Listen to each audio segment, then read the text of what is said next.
Hello everyone, welcome to SEO UnMasked number 44. Today is August 17th, 2018. Thanks for tuning in. I'm Garrett Groff. I've been delivered. Steve Brownlee. If anyone that's watching live could let me know really quick if my microphone's working alright, or if we have any other issues, I guess. That'd be much appreciated. Other than that, we weren't here last week. Vin had some stuff to attend to, and as I'm sure most of you guys know, when Steve and I do a show alone, we get a little sidetracked, so we saved all the good stuff for this week. Just slightly, yeah. There's been some interesting shows on one topic, with none of the news covered. 3 hours long. Just doing a couple shares on Twitter here. Yeah, what's new with you guys? I got to do a cool little guest post over at Within the Flow, the same site that Steve wrote on a couple weeks back. Yeah. So that went live on August 3rd. I did kind of like an interview style guest post on how to write e-commerce content and work in proper site architecture and proper keywords. So it's pretty comprehensive, actually. I might end up doing turning it into like a slideshow or something like that. Be your topic for the 24 hours of SEO, which will be giving you guys. I'm just going to get this a little bit higher up because you were looking at my chin. Which will be launching formally today. I'll be wearing this for the last time. Last year's 2018 24 Hours of SEO t-shirt, which has survived about 20 washes to appear on the show. So it's good shit. I'll be wearing the draft print of the new design at my speaking gig in a couple of weeks. I think it's 2 weeks, isn't it? It's not next week. Yeah, it's the week after, isn't it? The last week of August. So you guys can check it out then, and hopefully it'll be as epic as last year, and we'll have Nick Eubanks with random items on his head and all kinds of stuff. So we'll talk about that more later in the show. But I have a feeling Nick or Ryan they're gonna want to do the e-commerce content because they were talking that up recently too. I have another topic up my sleeve that I'm working on. Yeah. Cool. Well, Garrett and I've got a couple of surprises about the format, which we'll let you guys know later. Going to mix it up a little bit compared with last time. Cool. Hey, Garrett, Vin's going to be there for the whole 24 hours. I'm not agreeing to that. We'll see. Oh, Jesus, man. Well, we're gonna drop word agents. We're gonna get like text broker into the content. Oh, God. Hey, Garrett, can you talk so we can check on your phone? Yeah, so not a lot new over here. I was just going to say our skincare site took a very nice boost when everyone else, or not everyone obviously, but a lot of people in the healthcare and those related niches took a very inaudible. Okay, let me. Yeah, it's that cheapo headset. You didn't go on the review website to pick it out. Nah. Yeah, that's the problem. You can't really get any cheaper than whatever I'm talking to. So. How about now, Mr. Abby? Abby went to sleep. No, you probably didn't even hear that. Lovely. Can you go back? He says lovely. Okay. Yeah, I don't know. It sounds fine for you guys on Skype, but actually, I bet sound settings. Yeah, it picks it up off my webcam, so that's why. Thing's a piece of shit. Yeah, the skincare site took a nice boost, while a lot of other health-related sites kind of got nailed in the last update. But, it seems the ones that did take a hit were kind of skirting an ethical... I don't want to say ethical. I don't know. It seemed pretty broad to me. I mean, there's just everything from people like you're describing to some of the biggest sites in their space. I mean, obviously, I think Livestrong took a hit, and people have differing views on that site for different reasons than SEO. But It seemed pretty broad. Some of the sites. They said it's what they're calling your money, your life content, right? Right. That was affected the most. Well, a few gurus decided to start going on about that. Yeah. That was actually the first time I've seen that acronym YMYL. Someone had presented some sites. A friend of mine gave me some sites of their friends that this person had never looked really into these people's sites that they knew, and they had told my friend that, oh, we're not doing any shady link building, we're not doing anything out of the ordinary, we should have got a penalty. And one of the sites was just building like really ridiculous. It was a huge site getting like 80,000 hits a month, building Web 2.0s, had like 100,000 backlinks. It's like, can't imagine that taking a hit. And then one of the other ones, the links that I could find look fine, but a lot of that stuff, like making comments or making articles about aloe vera can cure cancer and shit like that. I saw a few sites that I was presented that links look fine, content look fine, but it just seemed like a general, maybe, obviously it's a spammy site, but just like general misleading information. And I haven't seen much evidence outside of that anyone else has presented where Google might be filtering a lot of bullshit out. But I mean, everyone knows like it's just baking soda you need to cure cancer. So yeah. So why are you using aloe vera? Yeah.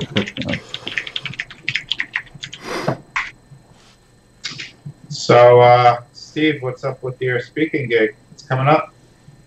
Yeah, so I finally finished the slides. There were like 30. There's now like 14 because I deleted the slightly long off-topic rant that I had accidentally written into there. So we're staying pretty much on the creative side because I think me talking about prospecting and stuff like that these days, when I haven't done any prospecting for 5 years, would be stupid. So I'm trying to focus on the bit where I think I can add the most value, which is in boring niches, coming up with interesting content ideas. And, you know, more and more of our clients are getting them written by Vin these days, which is, well, not him personally, get written by word agents these days, which is handy because my idea usually comes back the way I imagined, which is not always the case when you let an agency go off with it by themselves. You have an idea like, you know, how to do eco-friendly cleaning, and they come back with an article that for some reason has been put on the URL slug, cheap cleaning Minneapolis, and seems to have that keyword in quite a few times for no apparent reason. And obviously that doesn't work in terms of getting the best links. So just going to be talking a little bit about some of the stupid things people do like that, how you actually put some good content together, come up with the ideas, and then how you actually read the SEO news. So when you go to these blogs with tips and advice on, for those of you who've read my crash course entry on link building, probably know I go on about that quite a bit on there, how you actually read these tips, because they're the same tips that the e-commerce gurus that are telling you how to kill it on Amazon now are giving out. They're outdated. By the time Brian Dean blogged about something on Backlinko, everyone had been using it in link building for like 5 to 10 years.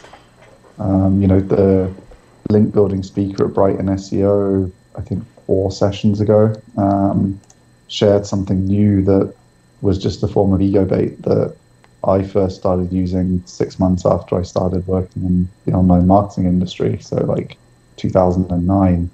And I wasn't the one who came up with it back then. I didn't come up with anything back then. People just told me what they were doing.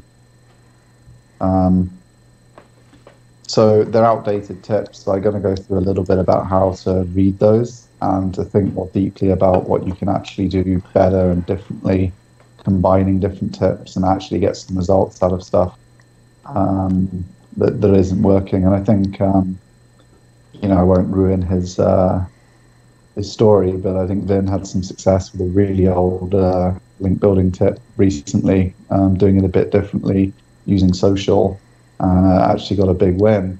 Whereas if you'd just done the stupid stuff that everyone's in the blog posts, like just find a government link that's broken, replace the content with some bullshit from way back. If you followed the traditional guide to doing it, he wouldn't have had any success at all. So I'm just going to talk about how you can discover some of those ideas yourself, just with a bit of lateral thinking. So it's going to be a thinking man's presentation. Don't expect to get any actual tips. But if you're prepared to listen and then think afterwards, then you'll be sitting with a smug smile like Vin a couple of weeks afterwards. You know what, man? It would be cool if you could actually do the presentation here on the show afterwards. You said you're going to record it too, right? So maybe we could just. Hopefully there'll be a recording. If there is, I'll try and get permission to upload it to the channel. Cool. If there isn't a recording, Garrett and I have spoken about maybe doing it as like a slightly longer webinar type thing, and just putting that out. Probably put a copy on the channel and then put a copy on our website or something like that. Cool, man.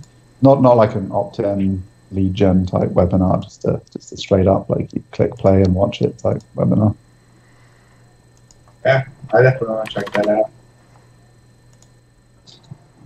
Any more news for us three here, or should we jump into the articles here? I don't think so.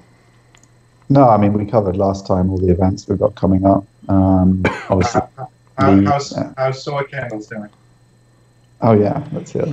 Actually, I put up that one page. Remember how angry I got? Yeah. Like Shopify, biggest issue of this case study is don't use Shopify. Unless they really don't know how to use anything on the web, You know what? Avi's actually a fan of Shopify. He was doing some kind of drop shipping love with that. If you want to do anything, okay, I was just trying to format a page, and to just format it without Shopify automatically changing my formatting, I had to go into the theme and hack it apart, which is why people are using Shopify, right? They don't know how to do that stuff, and it should just work for people that aren't tech savvy. Yeah. But obviously, I had to go in and hack it apart to make it work.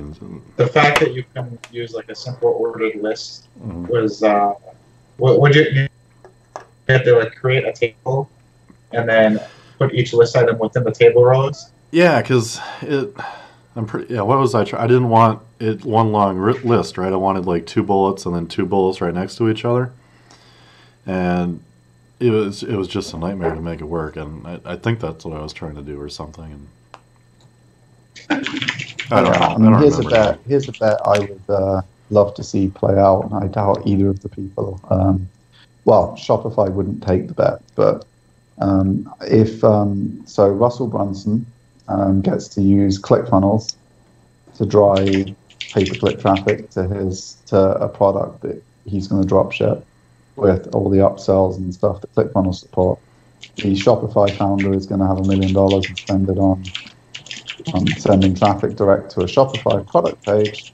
And given the challenges Garrett had making it anything remotely interesting and getting content on there, I'm going to bet that even for the thing that all these Shopify gurus and Shopify courses are telling, it seems like it's going to be crap for SEO because you can't make the pages exactly the way you want. And it's also going to be crap for sending pay-per-click traffic because you want to send pay-per-click traffic to a landing page and convert it with crap loads of upsells. So it seems like Shopify to me isn't very good at either of the things it's meant to be good at. It's not a good CMS for people that want a multi-purpose e-commerce store. Right.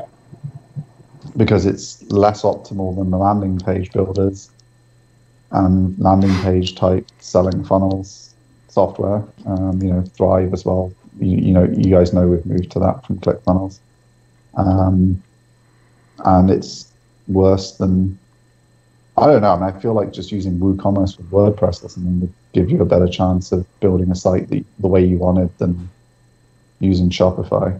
Yeah. I've never owned a true e-commerce store, but I think I would go WooCommerce if anything. just because it's what we know. We know WordPress so well. Why would you not use the WordPress, cart? So. Yeah, and I think a lot of what's going to drive traffic to your site is going to be your pillar content anyway. So WordPress is going to let you make that really outstanding. Yeah.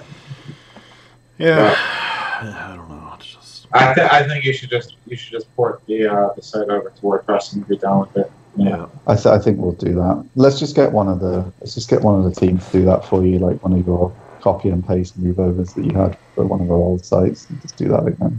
There you go. It'll make the case study a lot more interesting when we start selling shit and it actually works. So let's move it over to WordPress and get things moving. Yeah, might as well. All right, so this first article we have is from rockstarcoders.com, and I love it because it shits on Google AMP.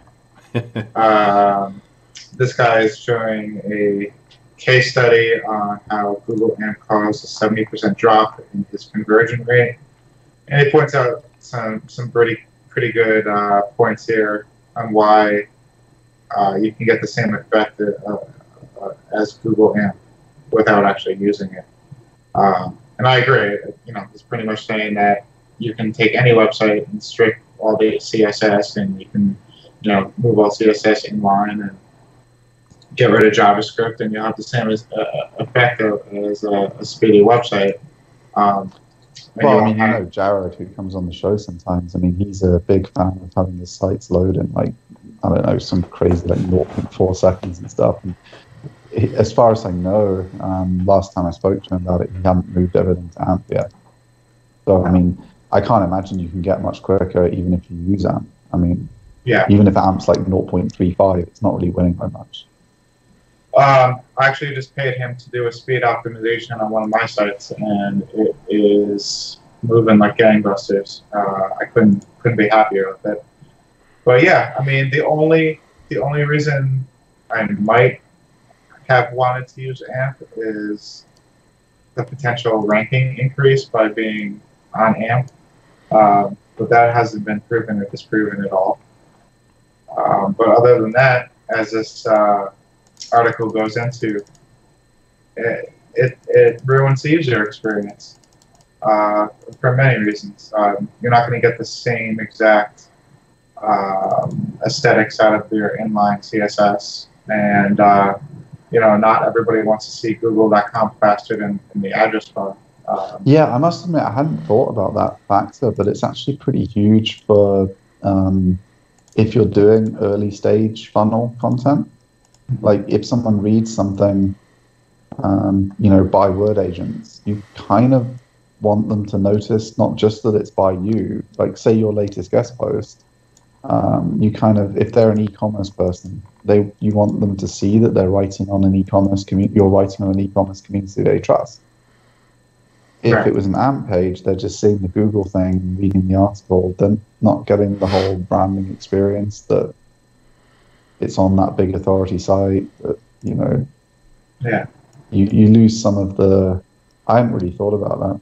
When I read the article, though, the thing that struck me was how similar he actually managed to get his landing page. I hadn't seen an AMP page in the wild that looked anything like, I'm just scrolling down to find the side-by-side now, can't remember where it was. It was near, kind of far down in the article.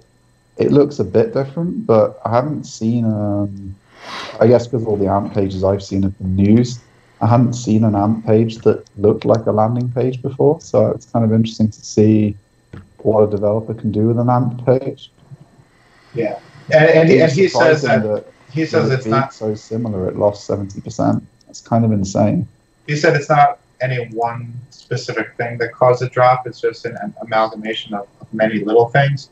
And that kind of goes back to a couple of months ago, we were talking about split testing and how you can't just look at any one split test. You got to look at the whole picture from entrance to conversion. And this is kind of like the reverse of that. You can't just look at any one little piece of AMP shittiness. It's just an amalgamation of everything, and it caused adverse effects.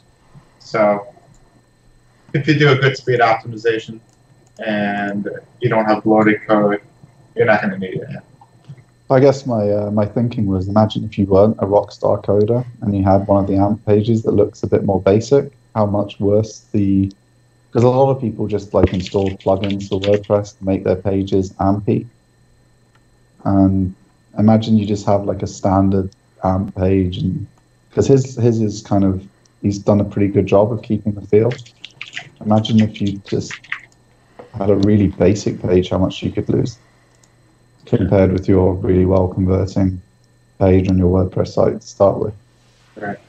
I always got the impression I always got the impression that AMP was really just for news and editorial sites that were pushing out high volumes of content regularly that didn't have a long lifespan. So a news article that would get slammed for 3 days, or a single news cycle, and then it would be done. It's just to serve the content as quickly as possible. Yeah, but the Guardian or whatever still they still have pretty important conversion goals to supporters. Right. Like, they aren't paywall, but they fund the news through getting people to support them through subscription voluntarily. And they have a lot of features on the main site to drive conversions. If all of their AMP visitors are 70% less likely to convert, that's a pretty huge hit to their ability to fund journalism. So even those sites, they're not converting in the sense that you and I think about it, because they're thinking about sales and business. But to them, conversion goals are equally important. It's just a different business than...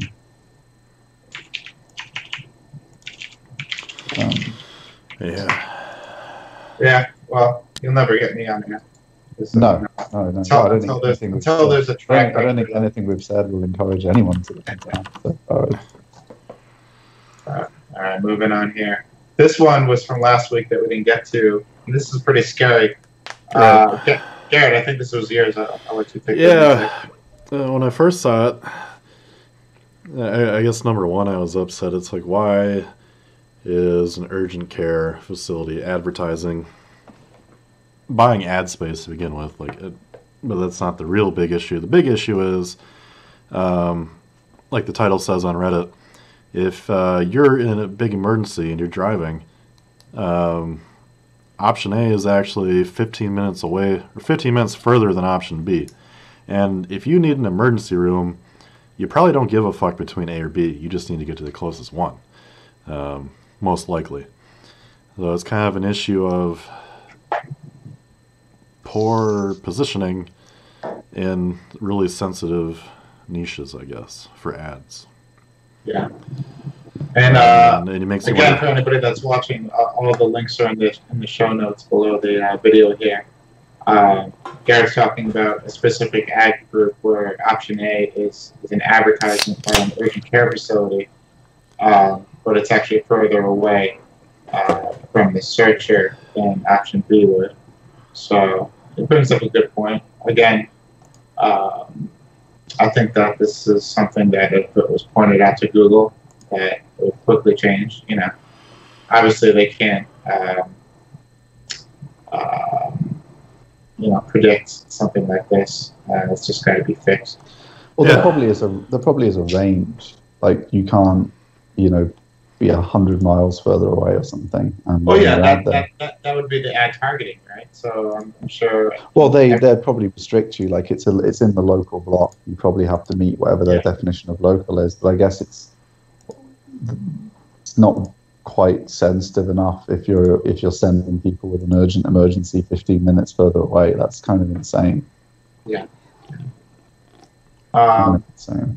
So hopefully somebody reported it to Google by this point, because I think that's something that would be fixed. I don't know how it works in America, so I'm going to ask and sound really stupid, but do you guys not just ring like 911 and then the ambulance turns up and takes you to the nearest emergency? But there's also, like, that's like go to the emergency room. Now we have this thing called urgent care where it's like, it's supposed to be slightly cheaper. So you go into urgent care for maybe like a bad cut, or like all the clinics are closed for the day and your kid has strep throat. You don't want to take them to the ER to get antibiotics. You go to the urgent care or shit like that, where you're not going to spend $1,000 at a minimum just because you're in the ER. Right. And Sam just said in the comments, and he hit the nail on the head. Ambulances are expensive. An ambulance ride is like anywhere between like $500 and $900. Even if you have insurance, you're still getting nailed with that copay or whatever it is. So if you don't have something totally serious, he says even over $1,000. If it's something where you can kind of, drag your ass to the facility yourself, you might as well go to an urgent care center or to the emergency room without the ambulance. Cool. Oh, thank you guys. That's my European ignorance to your. I just wondered. I didn't really understand why you would Google for. I had to ask. Yeah. And also, there's, if you call 911, you're also inviting the police into your house too, which some people may or may not want to happen. What, you phone an ambulance and the police turn up? Yeah. Oh yeah. There's actually a separate number here in New York where you can call just the ambulance, and then the police don't come with them. But really, that's so. Yeah. No wonder it costs so much to get an ambulance if they've got to send the officers of the law as well to come with them. Well, it's like the law that my kid needs antibiotics and 2 cops turn up as well.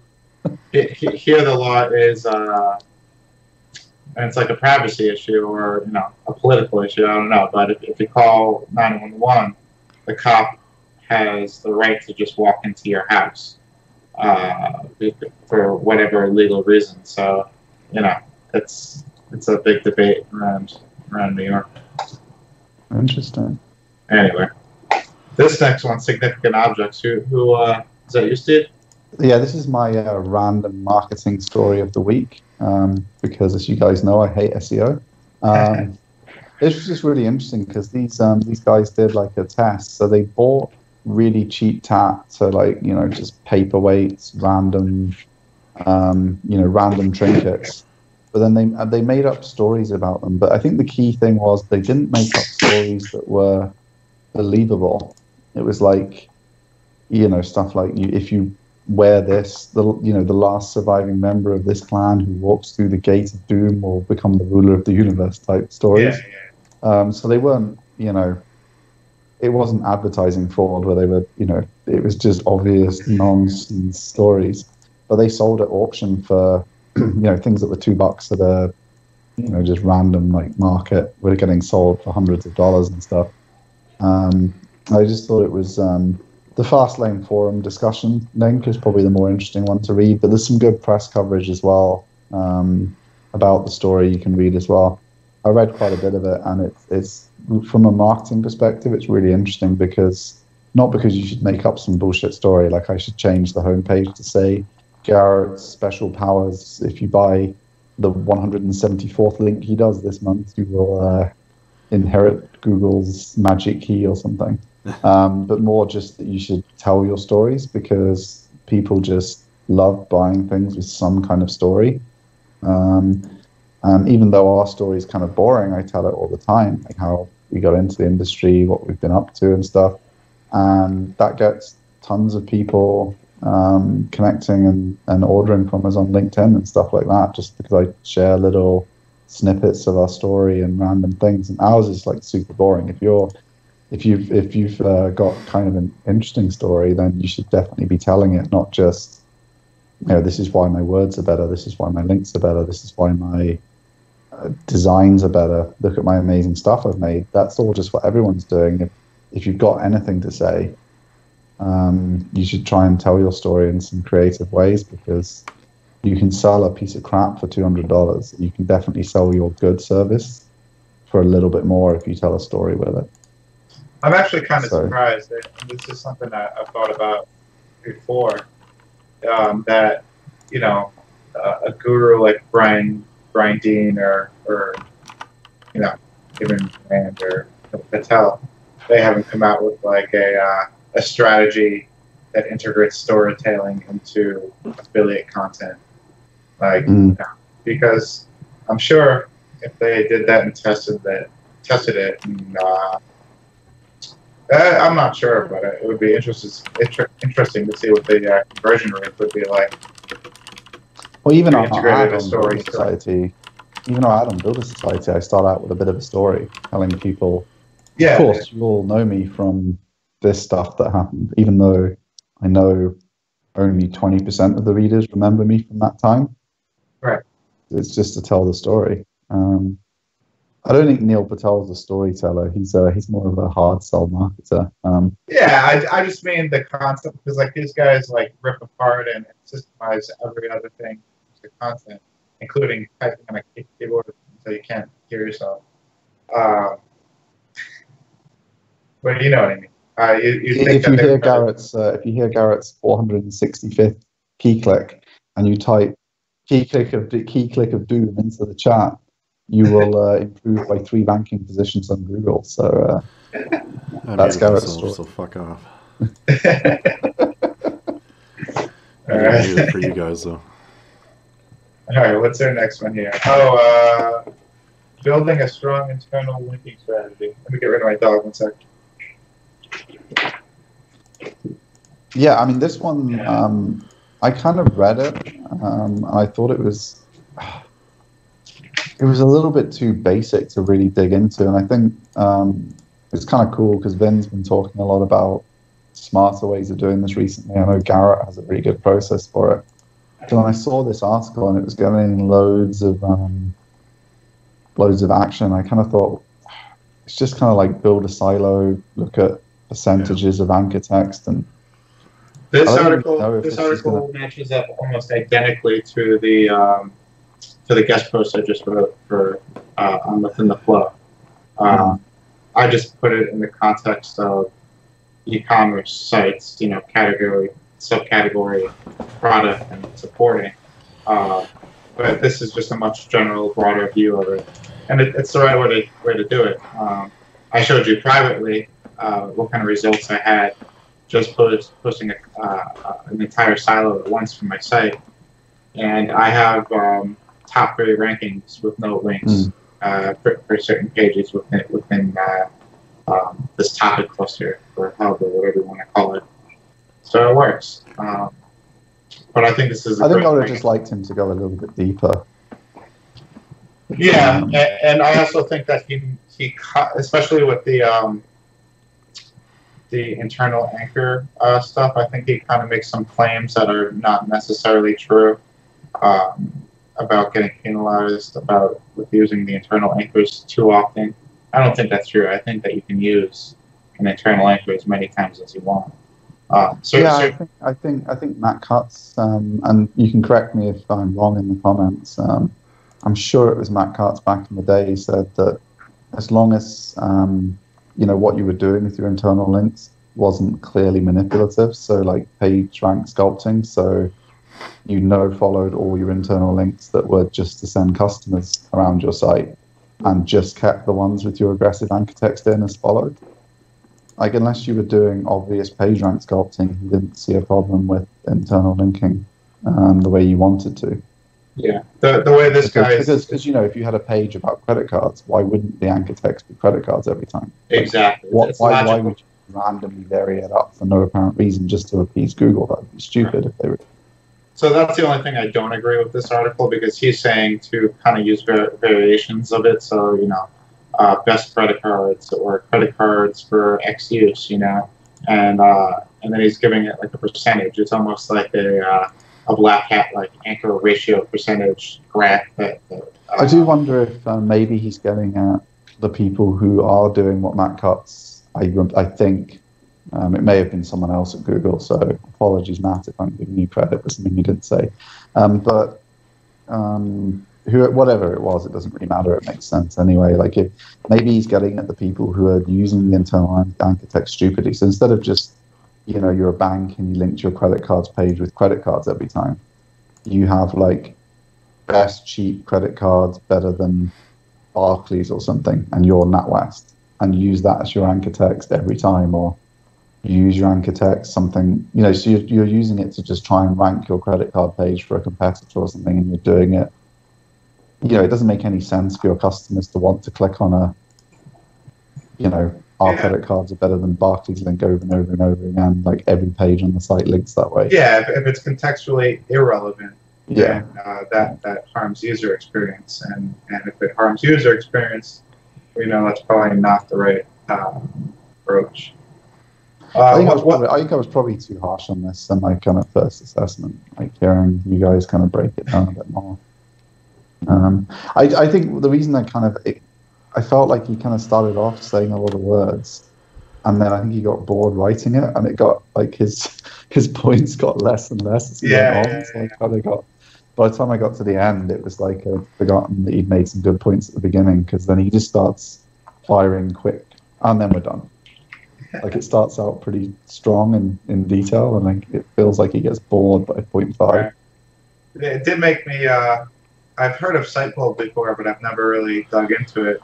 I definitely want It's a. okay. Yeah, Garrett. I tried it.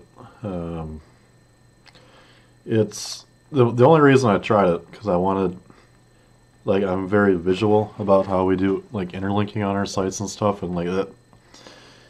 I usually do it. I print out a spreadsheet and I draw fucking arrows everywhere, or I draw everything up in Visio, Microsoft Visio, and then I'll save it. And as time goes on for a website, I'm constantly mapping where links have been and stuff so I don't forget. But I wanted to try something like this because it looks cool and it's like automated, so I can just track it with the scraper. The way I do it is every page in my category or my hub or whatever you want to call it is assigned a content type. So you have the top level hub, you have your money page in the middle, and then you have supporting content. And each content type has internal linking rules. Yeah. So supporting content is going to link up to both the product page and the hub page. Hub pages are only linking down to product pages, but not supporting pages. So I know if I just follow the internal linking rule for the content type, that my overall structure for the category or the hub is going to be correct, and I don't really have to follow it or check it. Like the only thing I don't like about Sitebulb, or I guess I just don't like it in general, I guess actually, but it's like, you got these colors which represent each page and they're different steps up, like Vin's talking about, but it's relatively hard to track, if you have a hub page linking to a product page, how many links you've actually done internally. From Sitebulb's point of view, it doesn't care. It just establishes that there's one or more links from this page to this page, which sometimes I might want to link to. If I have a really authoritative page, I might link to a product page, and then another authoritative page I might link to there, and I might keep doing that 20 times and not have to build any links to that product page. Like if you have different link baits, you can just spread that juice. And it's hard for me to remember, did I already link out like 5 times from this link bait? I don't want to keep diluting it too much. And the Sitebulb doesn't really tell you how many links, so you still have to go in and manually look. And it makes it for me, it makes it useless, but it looks nice. But at least you have a topical view that you have done linking down to certain pages at some point. But I was wondering how hard it would be to write my own thing up and just export a log from Screaming Frog and then dump that into Vue.js or something. And it would probably take a little bit. But probably something like R would be quicker. Yeah, something. Just because they do simple data visualization. So. That was the only feature that I wanted from Sitebulb. Yeah. I just wanted to see how cool my site looked in dots like this. Yeah. Because the dots, I can't even remember now. I don't think if you even hovered on them, you had to zoom way in to actually see what the page name was or something. It was just super annoying. And then it would count, if let's say you went to a product page at the very end of your web, it would say this page has, I had typed in some big e-commerce site, it has 900 links pointing to it. And it's well, I'm sure it's referenced around the site, obviously 900 times, but those 900 links I don't care about because I only want the 5 that I link to that page from a link bait from. You know what I mean? It's so. This next one we got from Mr. Robbie Richards. This guy's the man. This article is how to learn featured snippets and rank in position 0 with examples on how to do so. Once again, we talked about Robbie maybe 2 or 3 weeks ago, and he had like a 10,000 word post, and this one is pretty much the same. It's about 10,000 words. You know, it's a forever read. It, you know. Yeah, But this took me a couple of goes to get through. he goes through every type of featured snippet you can get and breaks down the features of each different type and what kind of searches they would appear for, and basically how to reverse engineer your competitors to see what featured snippets they have, so you can go in and steal them from the competitor. So this is actually the best article I've read on the topic of stealing. Yeah, that's why I put it on the featured image for the show, because we've spoken about featured snippets a few times, and Vin wasn't going to reveal his secrets, but Robbie Richards has gone too. I mean, the one I thought was the coolest was using Ahrefs. Just one of his early tips in the article is just like super useful. You're gonna, because your default instinct is to think, right, here are the things I want a featured snippet for. But if there isn't one showing right now, then you're not going to get one. Like, you just want to look at your site holistically and say, you know, of all the things I'm on page 1 for, where is there a featured snippet and I'm not getting it? And he shows how on Ahrefs you can just pull that data instantly, and then you know which pages on your site you've got a chance in the short term of getting a featured snippet. Like, if you're on page 2, you may as well just focus on getting on page 1 first, and then worry about if you're going to get a featured snippet as well. And then he also goes into how you can look at competitors, find their pages with the highest number of indexed keywords, and then recreate content just like that. And then you can go into that page and see how many of those indexed keywords have featured snippets. And, you know, one article could have hundreds of featured snippets. So if you can go in and steal that, you're effectively, you know, your traffic is going to skyrocket just from that one article. So it's definitely exposing some of the power of Ahrefs that a lot of us forget that it has.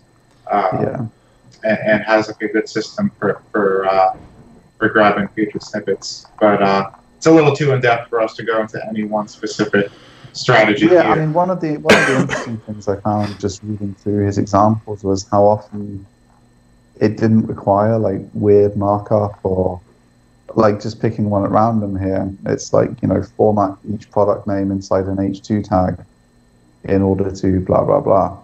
Use a, you know, and then another one which God knows where it is in this enormous article that I was reading. Originally, it was about bullet lists. You don't need to use weird formatting, schema, all this kind of markup, anything difficult. A lot of it Google's able to. And I think Garrett mentioned on the show probably a month ago, he looked at a couple of pages that were getting featured snippets, and he couldn't see any markup on the page at all to help Google. It was just a standard HTML page. I was going to say, when that was happening, mainly for one page we have on the skincare site that ranks for a lot of shit, and couldn't break into the fucking featured snippets for it. Even after trying markup, and I'd wait for it to get re-indexed, and still couldn't do it. Even though the featured snippet was ranking like number 5 organically, and our page ranked number 1 organically, could not get the featured snippet. What actually ended up happening now, still can't get the featured snippet, but we've replaced featured snippet, so our organic number 1 position has gone to the top, with that featured snippet coming below us in some instances. And you would think, if it has that much authority for that keyword search or whatever, you could just get the snippet and be done with it, but... Yeah, there's no rhyme or reason to, in terms of authority, like the 7th place result can have the featured snippet.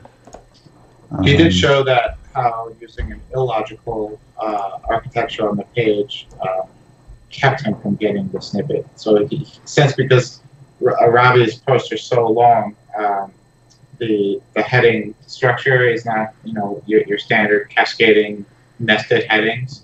kind of jumps all over the place, and they showed that's why a lesser article was able to get a featured snippet over him, because their structure was much more logical and much more simple. So Google chose to give that page. And I suppose an example is like Moz originally had the featured snippet before they were called featured snippets for like, what is PageRank or something like that. And obviously they just had an article that was just what is PageRank, whereas Robbie might have, a more philosophical, broad look at what the authority of a page really means or something. Obviously, when Google's looking for the featured snippet, the Moz page is like just this really, your common man's English description of what is PageRank, whereas Robbie's post is super in depth. But so the example was Robbie's post was 67 experts rank best link building tools of 2018, but he was losing to Search Engine Journal, which was the 15 best link building tools. And even though his article is much more in depth, has way more value, just the fact that the structure of the headings was simpler on the Search Engine Journal page, they stole the snippet. Cool. So check that out. Yeah, good one. And one last interesting snippet from this one. It's the last one I'm going to share. But I thought it was really interesting because it's the same with links. It's something we've been telling people for ages in link building, that the surrounding copy and the theme really close to the link is super important. And Moz did a test on it with their private testing group, and they found all kinds of weird co-citations they could induce. And it's the same with the featured snippets, so the same logic and understanding engine that Google's built for understanding the copy. He shares an example of where Built Visible are using text in close proximity to lists to induce the title of the featured snippet they're trying to win. It's not even a title tag that's winning it, it's text near the list is leading Google to understand that that's what the list is about and correctly pull the title and the list as the featured snippet. So it's kind of interesting how you learn something about Google in a totally different space, link building, for the meaning of the link to Google, and you find Google using the same logic and the same process somewhere completely different. So I think thinking that way is kind of cool. You can deduce things Google might be thinking long before anyone's able to test it, just by finding similar logic that you do know is definitely true elsewhere. Yeah. That's why you just gotta read, man. My new project with adding all my favorite SEO blogs to my feeder feed, it's paying off dividends. I'm just picking up on different tips here and there, but just like you said, like a tip from this, something that stuck with me from one article is mixing with something else I learned from another article, and it's opening up doors that I haven't thought of previously. Kind of cool. I mean, I think the thing as well is you've got to, although Google is a huge company, there's still going to be some broad things that they think make sense. Like, how do we work out if we're going to take a snippet or we're going to take a link to mean X, what are we going to take from the surrounding content to make that deduction? Right. And the same logic's going to, because they talk all the time, they work together, the teams overlap, people move around, there's going to be some of that leaking across concepts, and you're going to see that kind of thing come up a lot when you've got one player dominating search. If there was, everyone had 25% of the 4 search engines, you could have some wildly different, crazy things determining what was the meaning of something. But when you've just got one company and the people are quite often there for many, many years, you're going to see a lot more of opportunities to do that kind of thing and to use that kind of logic years apart. Right. Yeah, makes sense. I could dig into that stuff all day long. Anyway, we got a tweet from Jerry White on. He shared another tweet from Gary about crawling confusion here. the past couple of weeks, a few people asked about the cache date shown on the cache pages. To be clear, that date is when the page was last indexed or reindexed, not when it was last crawled. Googlebot may crawl a page, but indexing may occasionally decide to reuse an older version. What does that mean? Pretty much what it says, I think. Well, it could have. Your page could have been crawled yesterday, but the page in the cache could be a week ago. Yeah.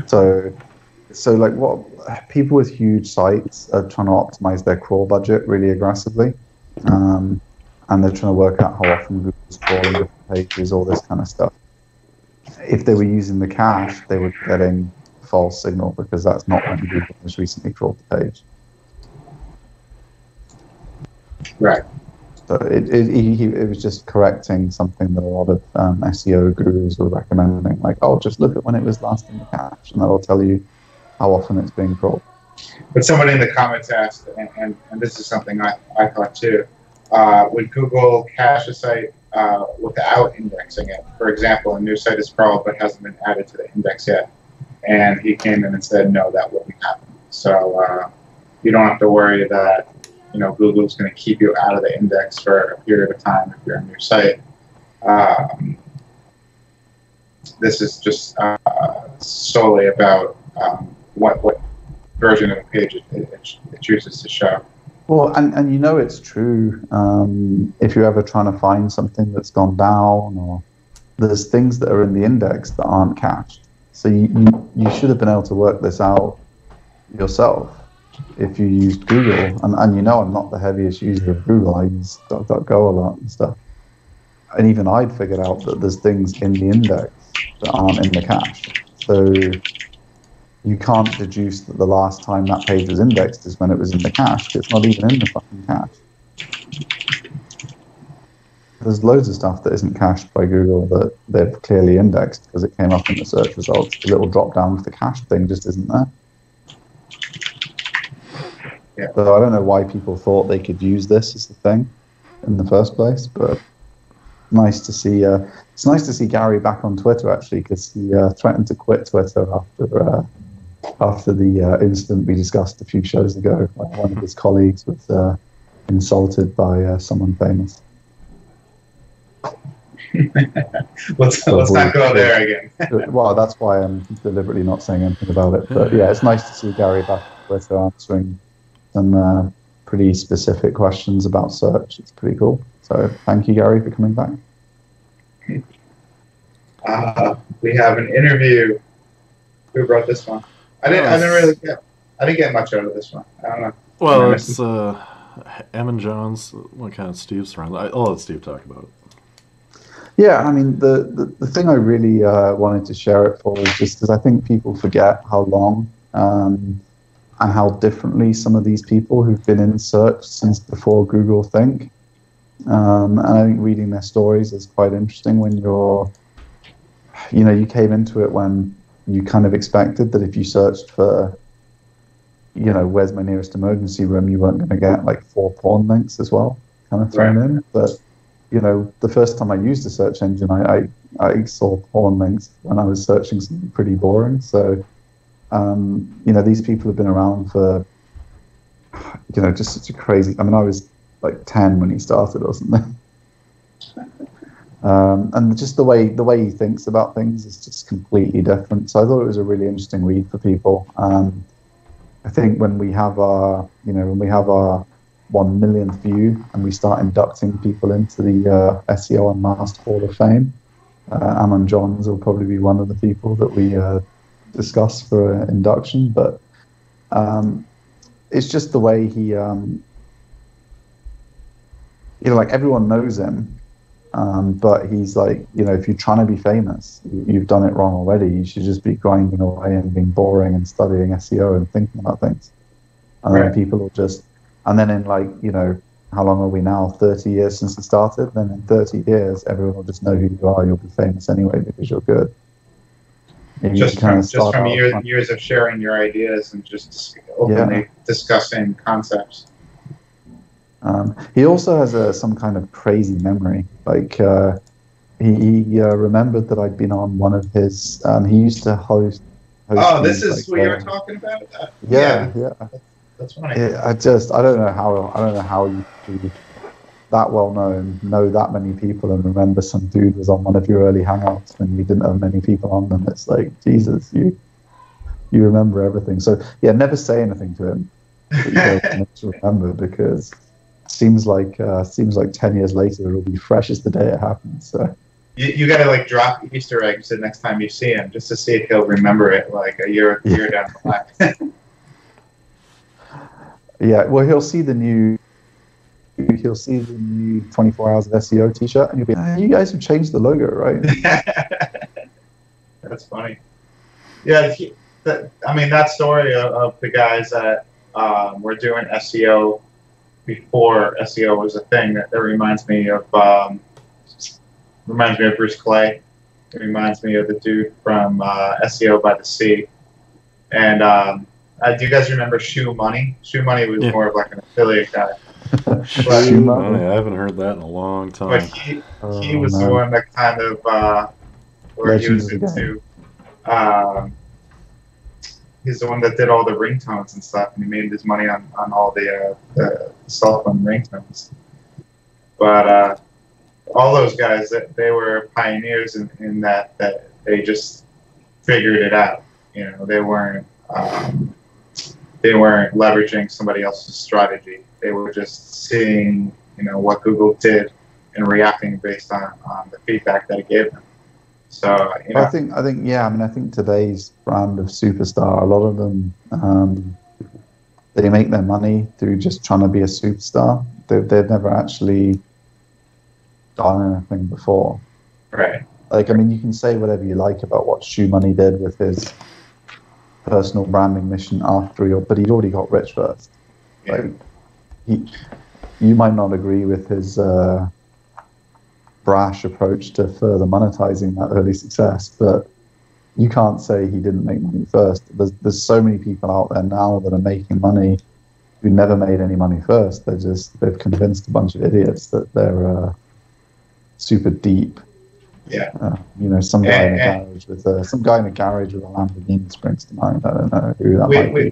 We mentioned the Fastlane before, the Fastlane forum. But if you read the Fastlane, the Millionaire Fastlane book, the author, he got his big win by running a limousine website or limousine service or rental service or something like that. But in the book, he talks about how he lived in a studio apartment with a mattress on the floor and taught himself how to build a website, all day long. And he started from no knowledge, and he ended by selling the website twice. He actually ended up buying the website back and then selling it again. And it was just complete trial and error with going to the library and taking out HTML for dummies, and then stumbling upon SEO and ranking his limousine website.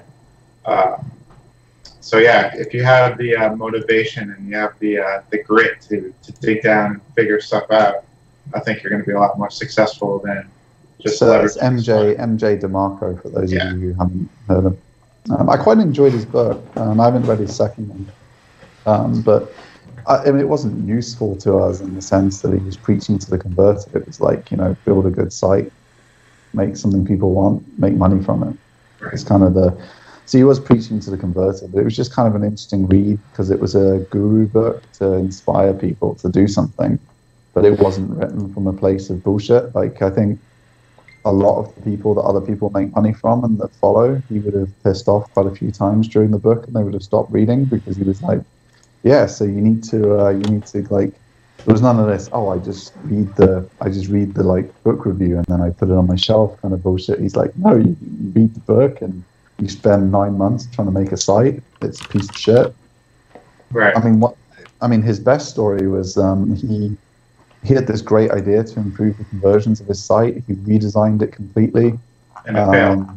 Yeah, it just was a complete disaster. He had to just switch it back to the old one. It was so bad he couldn't even be like, oh yeah, we've lost 10%, but we can turn this around. It was like he apocalypsed his business. And Yeah. just had to put the old one back. Well, it certainly wasn't an SEO book at all. He was just used his story to illustrate his path. It was more of a lifestyle design. Well, I think he's very pro SEO though. Like he doesn't want you to hire people. It's kind of a builder society book. It's the builder society dream. Like he doesn't want staff. He doesn't want customer service. He doesn't want. It's just the pure, like the sites Vin's building, like the sites that Garrett's building with us, and it was that pure kind of the site's the business, and your vision is the only thing. There's no customer that sends you a ticket or something. You know what I mean? Just they either place the order for the affiliate thing that you're promoting, or they don't, and that's it. So it was a pure kind of SEO for affiliate. He strongly criticizes most other business models as being too much hard work and couldn't be bothered with them. Yeah. Well, he's got a formula that if you're going to have a business, it's got to have a certain order of magnitude. And then there's like a second metric, that's got, the market has to be big enough. So you have to be able to touch, a certain number of people, and also have those people, those people are going to want to have to buy your service or pay for whatever you're slinging. And that's kind of his formula for what type of business you should start. And what fits perfectly into that formula is a online business. So that's why. Yeah, and I think Garrett and I were joking about it, and I'm not going to give any examples because I'll give a client site by mistake because I'll get it mixed up with whatever we were joking about. But we were just talking about how there's all of these niche site builders now, and they would all do well to heed that kind of broader advice because they go for something super niche, like I don't know, like best napkins for wine or something. It's like so specific, and you'd cross that out if you were doing the Millionaire Fast Lane because you were like, what's the maximum I can make from this? It's like $1,000 a month. It's not a good idea to. His lifestyle design advice, or again, his formula is to figure out where you want to be in life. What's your ultimate goal? How much that's going to cost, no matter how outlandish that might be, and then break that into a monthly. How much you need to make every month after taxes, and then figure out how to go and do that. And the idea is to have these businesses that funnel cash into investments, and then eventually live off the income of your investments. Right. But I really like the book. It's definitely a book I'll probably read again because it'll probably mean different things to me at different points in my life.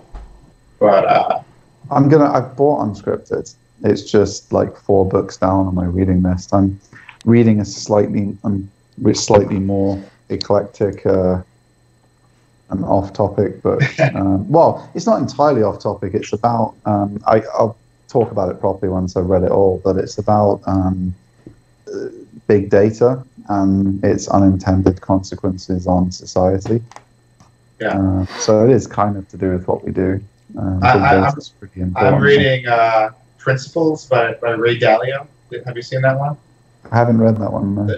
It's the dude from Bridgewater Investments, and it's a mind bender, man. It's basically his memoirs, but it's broken into like life lessons, and it's going to be a 2-part book. So the first part is life principles and work principles, and this one's about 500 pages long. And the next one that's coming out next year, I think, is going to be economic principles and investment principles. And I'm about 2/3 of the way through, and it's definitely going to be a book I'm going to keep with me as long as I'm around. It's awesome. Good read. Cool. Paste the link over to me. I'll grab that. Yeah. And add it to my list. I know you specifically will like it a lot. Anyway, I'm trying to read a lot more at the minute, like but varied stuff. Like I'm trying to stay vaguely on topic with things that might help me improve as a businessman, but Be open-minded about things that might help. Yeah, I understand. This one will help everybody tremendously with work. But grab a copy of that. I just put it in our Skype chat. Cool. But yeah, let's jump back into the news here. Yeah. What's this Tony Spencer tweet we got here? Well, we kind of talked about it already, so yeah, just showing. It was just they looked at, and Barry covered it as well. Like he dubbed the update the health update. And there's a lot of people saying, oh, it wasn't just health, but it was over 50% of the sites impacted were health sites. I think people are, like Garrett's alluded to it, people are reading too much into what niches were specifically affected. And people are reading too much into the level of impact. Like I haven't seen many sites where the impact took them back to a worse position they were on January the 1st this year. Now, yeah, it totally sucks if you're in August and you're back to where you were in January. And I posted about this on Builder Society, but it's going to happen to you. Like one of our clients who had an exit for an amount over 100 million, to avoid giving a number specific enough to anyone to be able to guess. He at one point almost lost all the traffic on all the sites and still just kept. He didn't change anything. He just kept building links, kept adding content, kept doing his social promotion and newsjacking to pick up news links. And he just kept going, and the growth returned. Like if you've only lost 20 or 30%, a lot of people do this kind of panic stop, and then they kind of they're going to resume. They're going to just pick up with whatever they were doing near enough in a year's time after they've done some analysis, but they're just a year behind. Whereas you haven't been wiped out if you've lost 30%. You're just back to where you were in January, and there's going to be adjustments to the algorithm that affect what Google wants, and you should totally spend time understanding what is it that's different about health content that Google's rewarding now versus before. But while you're figuring it out, you should keep putting out great health content. You should keep pitching your great stories to newspapers. You should keep building links to your site. You should keep making amazing infographics and link bait that's going to appeal to people and get links to it. If you just kind of stop and try and figure it out, like there'll be 300 more updates before you've done the analysis on this one. So you've got to be moving forward all the time. I think people get like really panicked, like, oh, we lost 20%. Yeah. And I think a lot of the discussion on here, there was a couple of people talked about, sites where if you stop doing things, and I think I spoke about it in my Builder Society post, if you stop doing things, the decline just continues while you stop doing things. Whereas the people who also took a 30% decline, but they kept working and they've got 400 more links by the time they figured it out. Well, they've got 400 more links and they've figured out the same thing you figured out. So they can do the content fixes and figure out what is it that's different that Google's looking for now. But they've also kept promoting their site while they were figuring it out. And they've also added, 300 new pages and you've added 0. So they've got 400 more links, 300 more pages, and they've taken the same time to figure it out you have. But they've got it figured out and all the other stuff they've kept doing. So I think people panic too much and it's kind of stupid. Well, just like Glengarry, always be closing. For us, it's always be building, right? So always, and that's something that I like to stick by. Like I said, I just finished up that topic hub on my site that I showed you, and it's not yet making money, but I'm going ahead and I'm investing in the next one, and then I'm investing in the next one, and maybe by the time I get to the 5th one, as far as content goes, that first one will start paying dividends, and then it's just it's that graph that we all want to see going straight up from there. But, it reminds me of my poker days, because you only see when someone's like a multi-million winner. Someone like Doug Polk, who's arguably one of the top 5 heads-up no limit hold'em players of all time. His graph, when you look at it as a career graph, looks like a straight line up like this. Mm-hmm. at one point he had a 70% downswing. Right. Like he lost nearly $1 million to one guy he just couldn't figure out. Now he figured the guy out and he won $900,000 back off him eventually. So like the lifetime graph, but it's pretty fucking schizophrenic if you zoom in on any section on the graph. Right. When you've got a company who's deciding what order sites are going to appear in, making hundreds of changes a month, you're going to have some pretty interesting variance over a long period of time. Your end graph is going to look like this. Right. But there's going to be some periods where you were in that graph and you're having one of those dips where you felt pretty shitty, and it's the same as, do you want to end up like Doug Polk, who kept on playing and beat the guy for 900, or do you want to just quit the game when you're down and walk away with your 200K and no one knows who you are? That brings me back to the book Principles that I was just talking about. He illustrates that using the business cycle as an example. But he's got the graph going up like this, and then when a recession hits, it dips down. But then the momentum of the recession loops it back up, and it's a constantly self-fulfilling, momentum that drives it upwards. But if you stop at the bottom of the dip because you're scared or you think that there's no way that it's ever going to turn around, that's how you screw yourself over. So maybe just general life advice, always push forward, always, logically, if you have a reason to, if you have the data that shows that you should push forward and it's a good idea, but don't get discouraged during the downslope. Well, I mean, look at Grant Cardone. I mean, again, another person who you can question what he's done with his fame, but you can't question that he made huge amounts of money after recessions because he kept faith in. And to use Pete Campbell's quote about how his family lost all of their money because they sold at the bottom of a recession, they had no faith in America. Keep your faith in America, people. Oh, Bert Cooper said that. Yeah. Was it Bert Cooper? Some people have no faith in this country. There you go. Oh, yeah, about Pete Campbell's family. Yeah, correct. But yeah, so have faith in America. It'll turn around. Google confirms new facts, Q&A, and how-tos for search results snippets.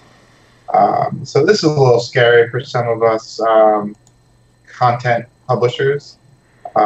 Google now has a new snippet or knowledge card or whatever you want to call it that's showing informational stuff at the top of search. So there's a Q&A card, there's a frequently asked question card, and there's a how-to card. And it's just I guess it's just being tested right now. It was tested in Singapore. And it looks to be just showing portions of content from publisher sites. And then you can click through to the actual site. But yet another example of how Google is taking something that's not theirs and making money off of it. I saw a tweet actually, which was pretty cutting for us in the link building space. Someone had tweeted out like one of these new features that they'd seen in the wild, and a well-known link builder said, if I saw my service provider tweet this out, I'd fire them because they should have seen it a year ago. Because apparently link builders have seen all of these updates in the wild being tested long before everyone else. So I felt pretty upset that I haven't seen them while I was searching on DuckDuckGo. But thanks, buddy, for your tip on that. But yeah, apparently they some of the things that we've covered on the show that people have tweeted out, they've been testing for a long time. So it might be a good idea when you're not doing the kind of grunt work anymore for your own site to keep searching for stupid things in your vertical and looking for weird results. So that's definitely something I don't do enough of. Because that's the kind of thing you would see, like, because that was his kind of joke, was, obviously as a freelance link builder, it's just himself. So he does his own prospecting, he does his own outreach. So every query that might come up with a strategy for the keywords and the themes that our team are going to look at, but Garrett and I are never going to see the search results for those terms, like look at them ourselves. Whereas the freelance link builder will see them all. Which doesn't matter to us as much, I guess it's interesting for our own sites sometimes. But if you've got just one business and you're also doing your own link building, you should probably spend a lot of time paying attention to things you see that are coming in the future for your niche, because you might see something a year earlier than anyone else starts talking about it in the search community. Mm-hmm. And you'll know, oh, this threat's coming. Is there something I can do about it? Is there a different type of content I can do that people will click anyway once Google takes the obvious thing? And obviously in some industries, there's nothing you can do. Like if you're one of the weather sites and someone types in weather now, it doesn't matter what you do, they're not clicking on your link, because the answer's just in front of them. But in other spaces, the answer's not going to be sufficient that Google can give. Whatever they put in that little box, because it's a little box, so you can think more creatively about how, if you're going to be number 2 behind the box, you can make your result more clickable if you know the threat's coming and what it's going to look like.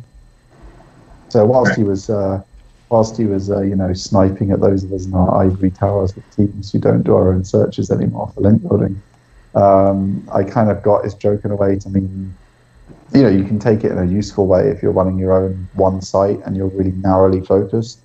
You can spend, just an hour a week messing around with that stuff, and occasionally you'll spot something interesting that everyone's going to be talking about on search engine land in a year's time, and you knew about it a long time earlier. So I thought that was kind of interesting, because he put some screenshots up of some that he found a while ago and stuff, and he was quite a long way ahead of anyone talking about it.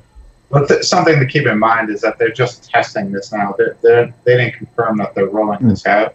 And we see so many different kinds of tests that they do all the time. Like even the video carousel that we spoke about maybe a month ago, that has been officially reduced, and that issue was fixed, first of all, where you got removed from the SERPs, but the actual video carousel appearing has been reduced by a large percentage point. So this may look scary to content publishers, especially informational content publishers, but there's nothing saying that this is being rolled out on every SERP, and certainly not anytime soon either. So just something to take with a grain of salt for now. Well, the sponsored plumbers thing came.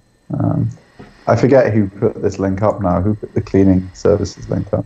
I doubt it was me. It was me. It must have been you then, Steve. Yeah, it must have been me from Twitter. But yeah, so it's a local result where there's no organic map pack, just the paid ads. Mm-hmm. The Google guaranteed cleaning for your house. It's the local paid ads, and then right beneath that, it's the organic paid ads. And then beneath that, that's when the organic search listings start. So it's like spots 8, 9, and 10. There might be 2 or 3 organic results there, but that's it. The entire 2/3 of the page are paid advertisements from different Google products. Whilst Ben is putting some antiseptic on your wound with his, it might not happen.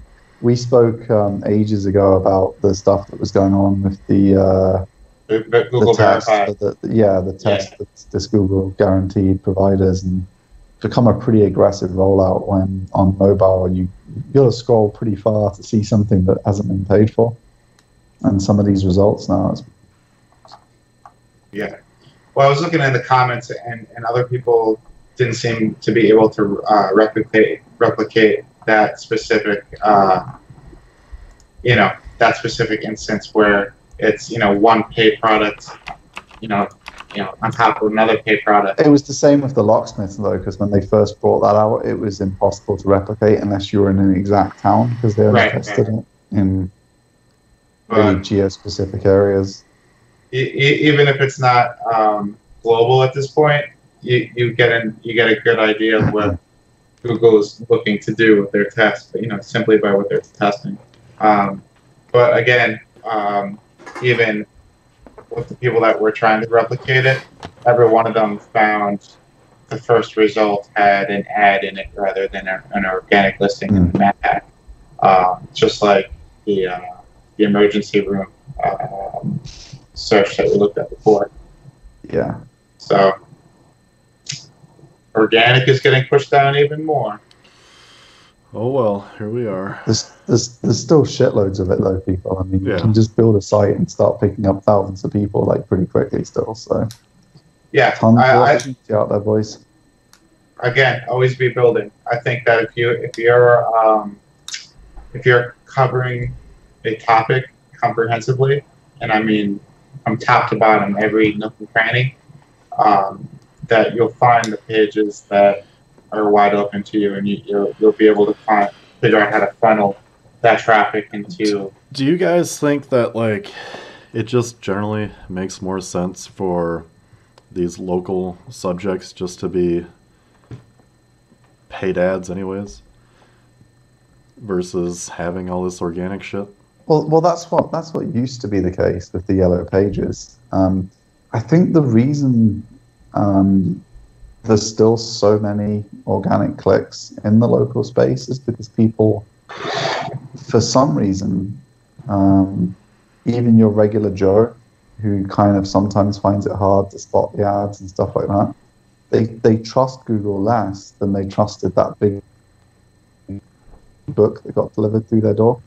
Although Google has a great brand, it's definitely not trusted by your nan as much as the yellow pages was. I remember when local was just starting to steamroll, so to speak. Yeah. Back in the day, there used to be, I'm probably getting the term wrong, a centroid. Every town had a central spot, and the closer you were to that spot is how you got ranked higher. So it wasn't even, it wasn't even about if you were a quality service. It was how close were you to this arbitrary spot on a map that Google placed in the center of your town. I saw a case study as recently as a year ago that showed Google understands things like restaurant districts in towns. So someone had searched for like pizza restaurant and an area, and the only results in the top 10 in the map packs for loads of towns were in the kind of restaurant district, so the riverfront dining area in the town, so really good restaurants that were just slightly further away. And one of the really good restaurants in the town I live in now, people used to travel from surrounding towns to eat there back when restaurants were popular because of word of mouth and ads and yellow pages and papery things. They were destroyed in the Google era because they weren't in a central location. They were nowhere near any other restaurants. They were next to like an Argos, which is like what Amazon's building with their like Amazon retail stores. It's like a warehouse store where you can get all the things that Amazon sells. But before Amazon existed, they've been around since. Like they were next door to like an Argos. There was no other restaurants nearby. There was no way they were going to be near the center of where Google thought restaurants should be. So they were always they were behind restaurants in other towns because they would return the next towns over restaurants in that category before they would even show them. So as recently as a year ago, I saw a case study of that. And I've seen just in my area, it's really hard to find restaurants that are good on Google because it shows things that are just in the middle of surrounding towns. Interesting. They still have that problem. They don't really... I don't think they've really figured out how to rank local businesses very well yet.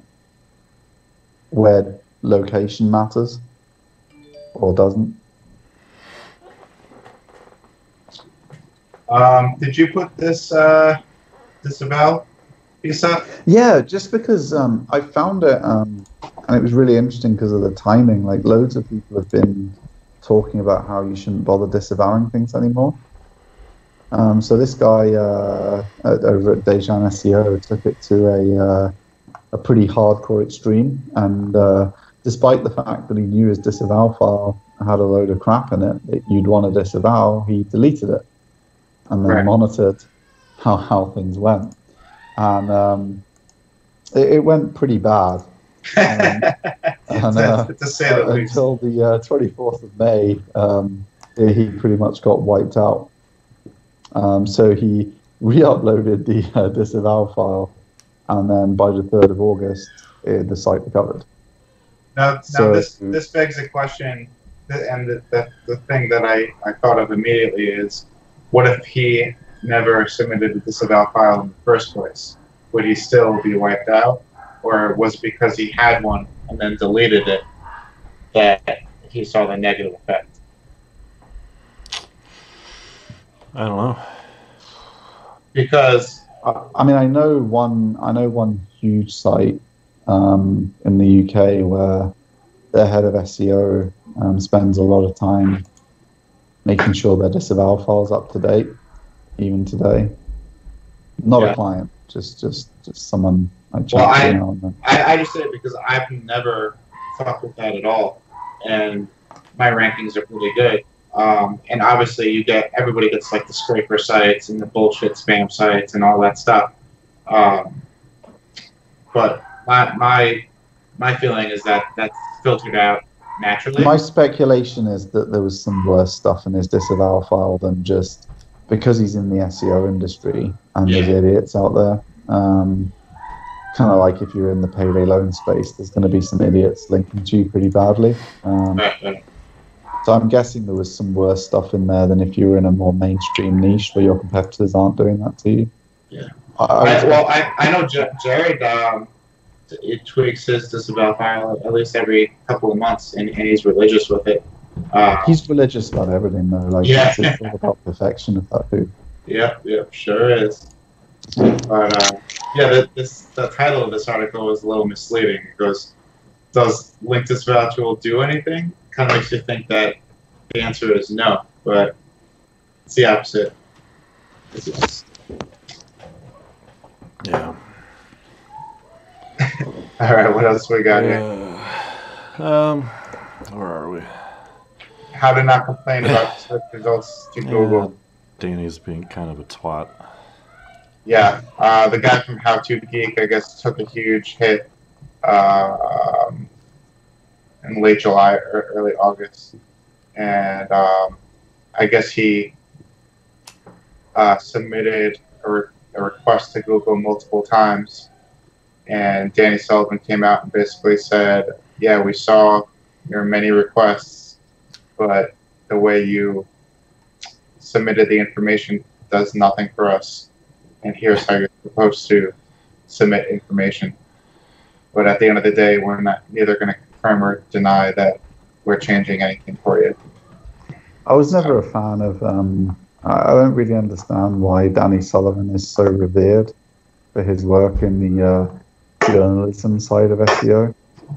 Why are most of these people so revered for their journalism and SEO? Well, yeah. Well, I mean, I like what Barry does because he just kind of just reports on like what he sees and people being discussing in the community. Sorry for my flailing arms. This is some kind of fly-infested paradise I've rented, apparently. But yeah, I just don't understand. Like, my first take on the industry, and then I don't have my old blog anymore. One of the first articles on my first ever SEO blog was how horrified I was at the state of SEO media compared with the finance industry where I'd come from, where we had magazines like Fund Strategy and people writing, and you've got like the SEO media, which was just this weird trash and rampant unsubstantiated speculation. To be fair to Danny, like, it sounds like at one point the guy emailed in or whatever, got in touch on the forum or whatever, and Danny's quoted him, so I'm assuming this is true, just said, "I'm being negative SEO attacked," and provided one single example of a LinkedIn page outranking you with some Quantcast data on a traffic drop that correlated with it. And it's like, if he's sending in stupid stuff like that, it's like, well, one specific query doesn't mean shit. You may have a legitimate claim, but if the way you're presenting it is like a crybaby 3-year-old, you don't deserve to be. So like I can see both sides of this, where it's like, yeah, Danny's kind of being a twat, but it sounds like How to Geek guy was kind of being a twat about it. So it's like, oh yeah, I don't really have any beef with his response to this particular case. I find the whole thing with Danny's position now, his previous position, it all just seems very strange to me. Well, you know, when it starts out, it's like, so the actual issue is a lot of sites are apparently scraping How to Geek and outranking them with their own content. So it's like, yeah, that's not cool. Google should probably handle that. But it sounds like this guy just took like the most ridiculous way to get his concern across to Google. Like, I don't know. I can kind of see where they're both coming from. He's in the comments of this roundtable discussion too, complaining again, just like shit talking Google. And here, side note, why is Roundtable linking to Digital Point forum threads, like in their forum thread section in the sidebar? Is Digital Point forum now, or has it ever been like a quality forum to talk about? I don't know. The answer is no. I don't know. I'm sure Barry gets paid to have that there. So yeah, there you go. Best dating affiliate program. Yeah, I'm sure Barry is getting paid to, which is fine. Oh no, he admits they're sponsored. He's discussed that before.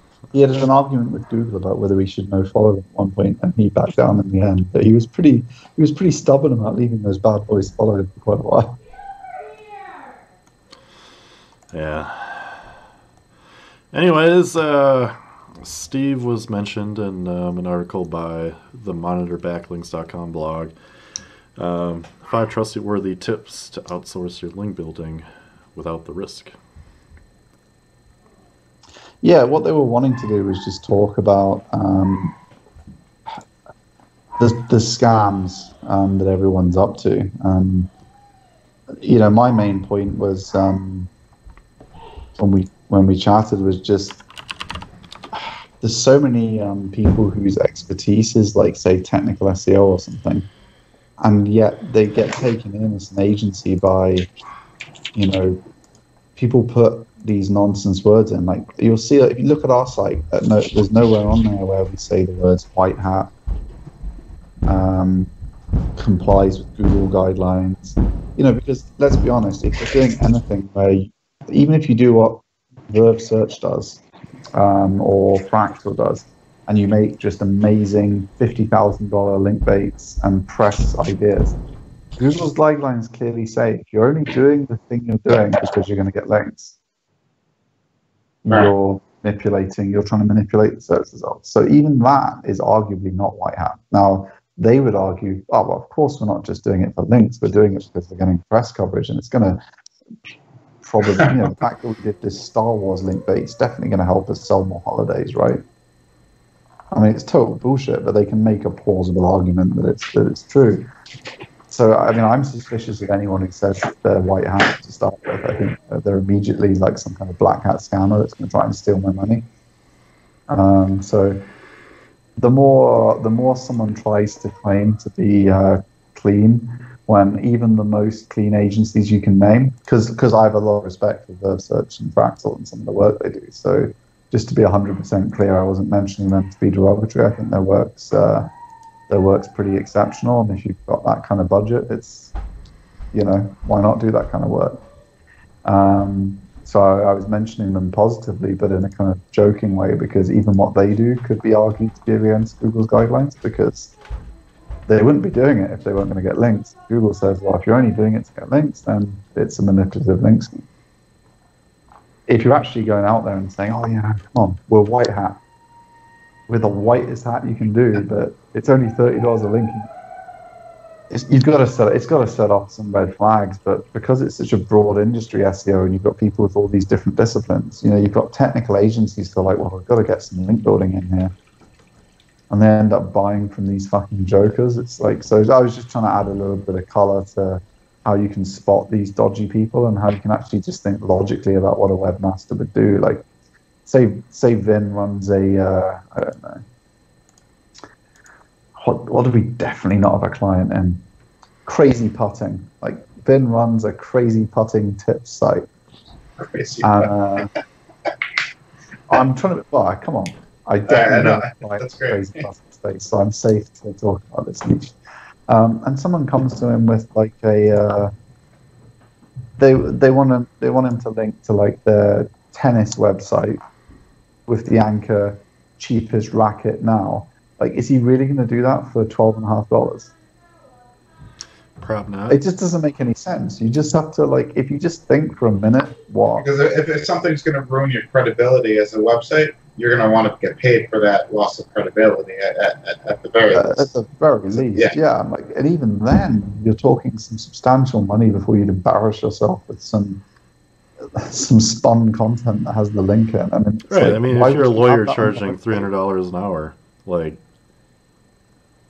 you're going to link to your competitor for $30, right? That makes sense. Try like $30,000, $300,000.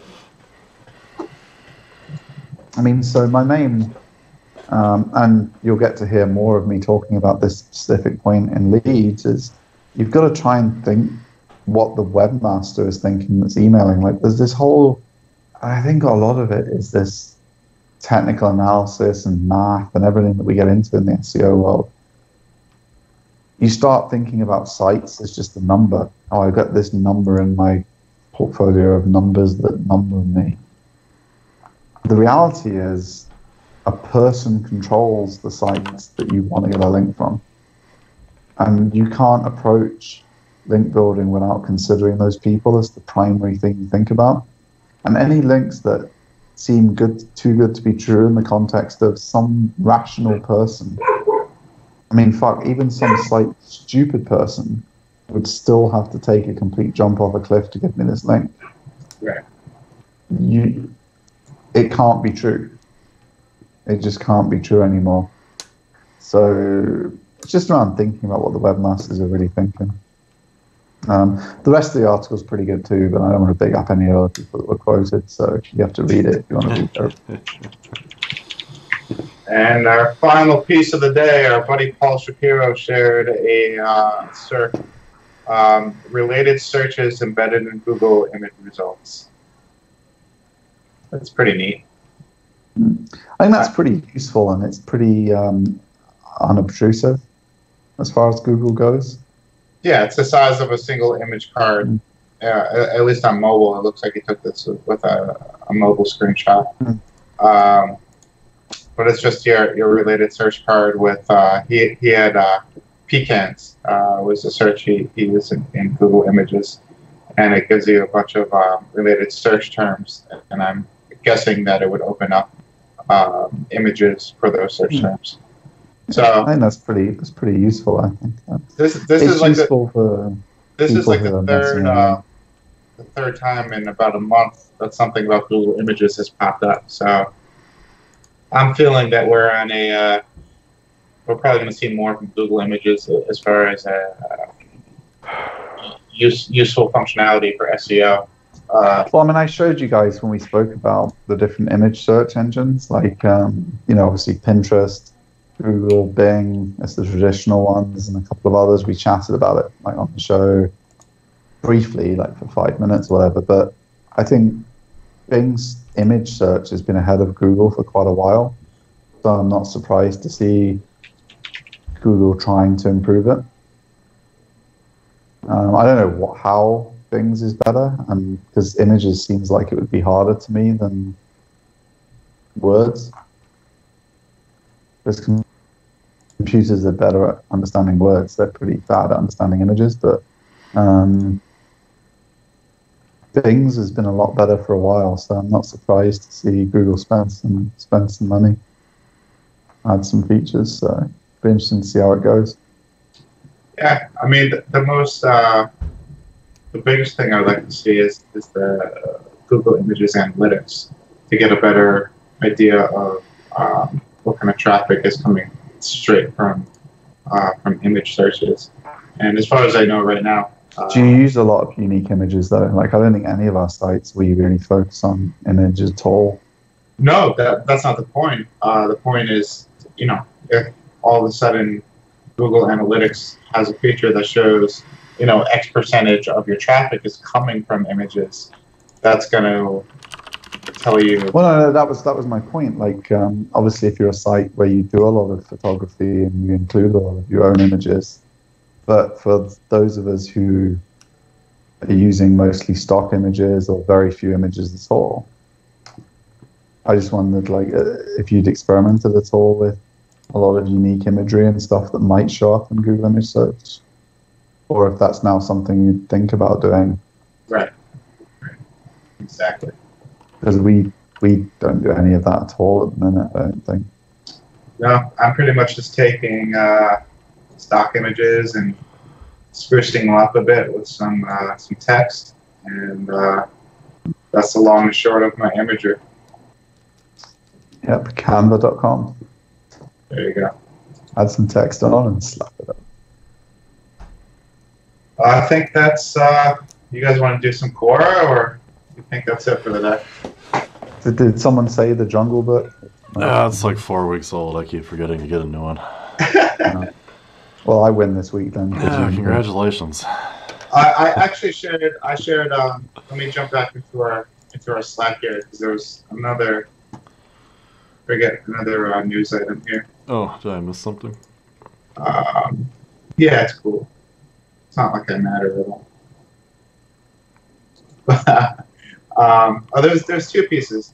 I know you guys don't want to talk about Moz, but Moz did a pretty good analysis of the most accurate keyword difficulty tools, and Ahrefs actually took a beating in several categories, and not surprisingly, Moz came out on top. But I'll share this in the chat here. There you go. It's a pretty mathematical analysis, so it's kind of hard to argue with. And this is what they did is, let me get the numbers here again. They basically did a test with like 50 pages, and they compared it against what the each tool told them they would need as far as keyword ranking, or how they would land as far as keyword rankings based on difficulty, and then compared reality to what the tools predicted. And Ahrefs was about 60% correct, whereas Moz was much higher than that. And SEMrush actually did better than Ahrefs too. So it's worth a read. We've got our SEMrush account back again for the first time in a while. Cool. I think the next one too early to give an opinion on whether we're going to keep it or what we think. But I mean, they've made a lot of improvements since we last had it. The accuracy of a lot of the numbers is, but I guess they've had to. I mean, they've been under a lot of pressure from Ahrefs. Yeah. The consensus. Yeah, we'll talk about SEMrush again, I guess, in probably a couple of months once we've had a chance to really evaluate. Sorry. The next, actually, 2 more tools I want to get. I want to get Serpoo. Definitely want to get a Serpoo account. And Steve, I was showing you this on Stripe, canirank.com. That looked like a pretty powerful tool that kind of has all different types of powerful functions, from semantic analysis to really great content suggestions about what should be added compared to what your competitors have for a given keyword, as well as link building opportunities based on your keyword. It's actually giving you pages that you should reach out to. So it's pulling your competitors' links, identifying powerful pages that they have, and then showing them to you to say that maybe you should try to get a link from this site as well. So canirank is definitely a tool that I'm looking into. Yeah, and it was. I mean, we had a little play with it. I mean, one of the. I mean, that feature is a feature that we spent a lot of time coding our own tool to pull that kind of data. It was pretty time-consuming and expensive to code. So if Can I Rank does it cheaper, then I mean, I think if you were like a solo builder with no budget, then tools like Can I Rank are super cool, because is it going to give you the best advice on how to do your content? Like, so you can just be like as knowledgeable as Vin and Nick Eubanks and Jared tomorrow? No. Is it going to help you do what our tool does immediately? No. But is it going to get you to like 8 out of 10 decency, finding some opportunities? Absolutely. And is it cheap? Yeah. Is your time limited as one person grinding the shit out yourself? Yeah. So I think those kind of tools are going to be super useful to your one-man band builders, definitely. I think Garrett had a play too. What did you think? I mean, I had a quick look at a few things. So there's definitely some interesting stuff on. Overall, I wouldn't pay for it. If there was something, I can't remember what I did like about Can I Rank that I liked that was worth, if you could get that standalone, I thought it was worth it. But otherwise, like, I thought it was like 85% mediocre. For me, what I think Steve hit the nail on the head. If you don't have the experience to do what this tool is doing on your own, then this is a home run for you. Sure. But if like somebody like me, the reason I haven't paid for it yet is because I like to dig into that data myself and get on a more granular level with the data too, because the tool is just making suggestions as far as, you know, as for links, you know, what pages you should reach out to for links. From me, I want to have a spreadsheet of 2,000 opportunities, and I want to go through and evaluate them myself. So my fear is that a tool will make me miss something. But for somebody that, yeah, exactly. Like if I was making a prediction for Garrett for 2020, it would be that he'd be like some kind of R data visualization expert by then, because yeah, he's just like, that's the kind of stuff he really enjoys. So a tool that does like an 8 out of 10 job's never going to get him excited, because he wants like 10 out of 10. And he knows he's only going to get to like 9.7 by himself, probably, maybe 9.8. But he'd rather put that work in and get to that level of understanding of the data. But like Vin said, if you're just trying to make some money and you haven't got any of the boxes ticked at 9.7, you can get to 8 quickly and at least make some progress. And there was definitely some interesting data in there.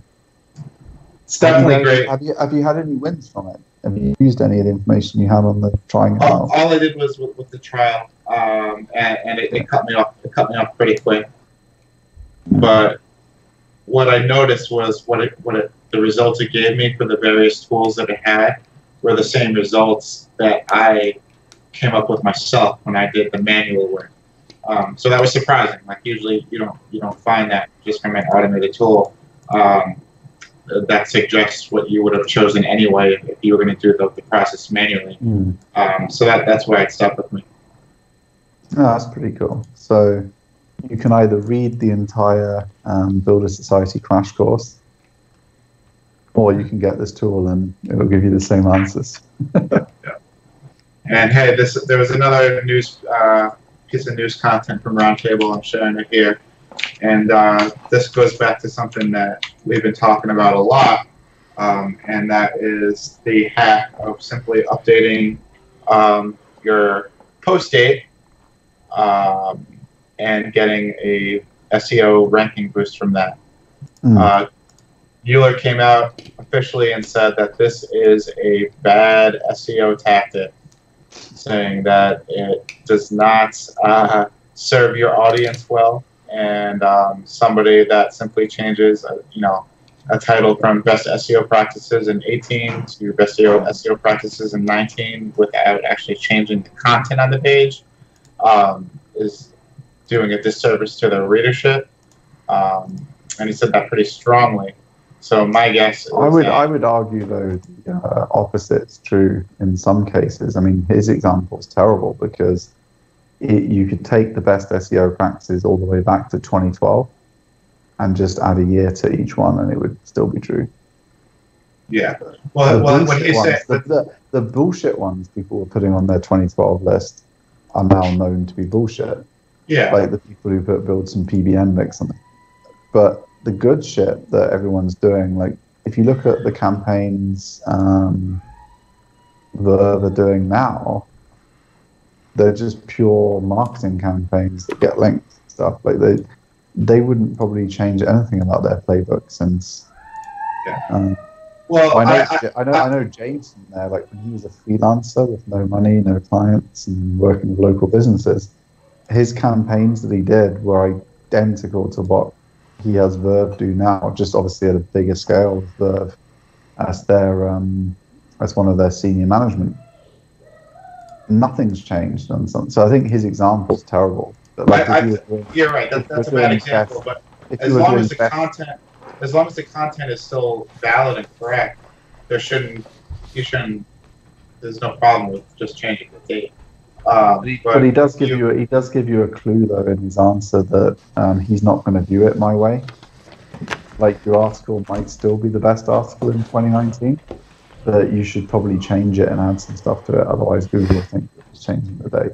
Yeah, it's because this specific example doesn't really add. 10 more minutes. What? Mom needs to talk to you when you are. Ooh, somebody's in trouble. Mm-hmm. But the practice of just going to WordPress and updating a through article to today's date is going to eventually get you in trouble.